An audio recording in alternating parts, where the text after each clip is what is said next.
আসলে বাস্তবেও তাই। নির্ভরশীলতা জিনিসটা খুবই খারাপ। নির্ভরশীলতা কখনো কখনো আমাদের নিজস্ব স্বাধীনতা ও সিদ্ধান্ত গ্রহণের ক্ষমতা কেড়ে নেয়। নির্ভরশীল হয়ে পড়া আর নিজের জীবনের উপর নিয়ন্ত্রণ হারানোর মধ্যে পার্থক্য নিরূপণ বড়ই কঠিন।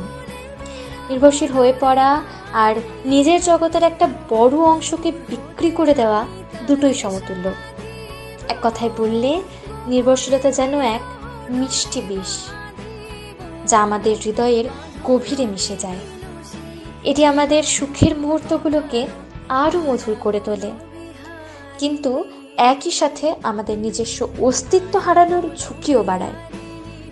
হয়তো একদিন সেই নির্ভরশীলতার কারণ আর থাকবে না, তখন চলে যাবে নিজের জগতের বৃহৎ একটা অংশ, আর পড়ে থাকা জগৎটা চলে যাবে